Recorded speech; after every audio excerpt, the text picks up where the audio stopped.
guys. Current situation.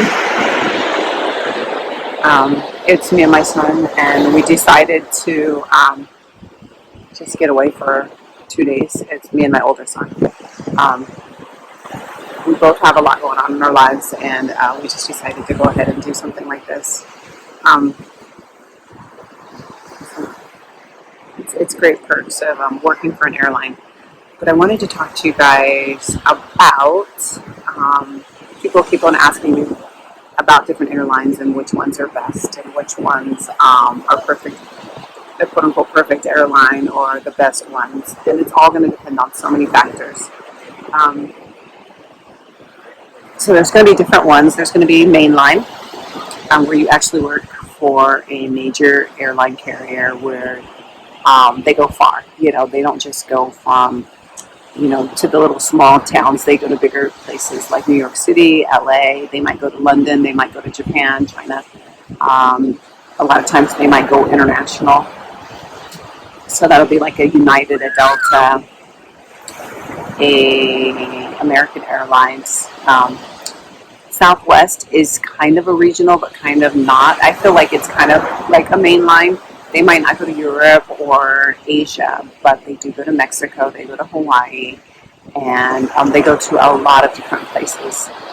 And then you'll have your low-cost carriers, which would be like a Spirit, a Frontier. They go international, I think, as well. I think Spirit goes to like the Caribbean and different places. And I know that people always bag on those kind of low-cost carriers and places like that. But I heard that they do take care of their agents. They do take care of their employees, like their flight attendants and everyone. So it's not a bad place to work. It's also going to have, every airline has different clientele as well. So you can take into that consideration, but people are people no matter where you are and where you go, so you're going to have to always to learn to work with a diverse population no matter what. If you're in this industry, you're going to be working from people from around the world, different economic statuses, different races, different religions, all of that. So you need to make sure that you're open-minded and just know that people are people no matter where they're coming from. Some people, there's also regional carriers like your SkyWest, and then I don't know the ones that are on the East Coast because I'm from West Coast, but those are, where they go from small city to small city, and they might even have the name, and you might not even know that you are flying with a small carrier. But because, for instance, like just say if it's a United Airlines or something, and it's a 50-seater, but it'll say operated by Mesa, operated by SkyWest, operated by American Eagle or whatever. That would be more for like American, I guess, or Piedmont. So the planes will look exactly like the mainline carriers, but they won't actually be the mainline carriers. They are just partners. And so if you buy a ticket, just say to go to Knoxville, Tennessee or something like that, it might say American Airlines. But if you look at the small print on the side, right below the captain, it'll say something like operated by so-and-so. So it's also going to depend on where you live. A lot of the smaller stations do use a lot of contract companies, and the airlines don't actually work there. For instance, like just say like a United Airlines might use a SkyWest or a United Express. An American might use a American Eagle, a Piedmont, a SkyWest. Delta might use, same difference, SkyWest or something like that.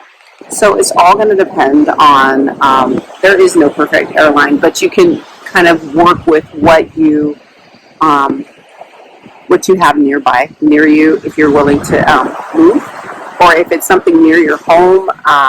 It's just going to depend, and you might have the same opportunity. You might not have the exact same opportunities. Like, for instance, I'm at a smaller station, but LAX has a lot more opportunities for different airlines, major airlines. They also do contract companies.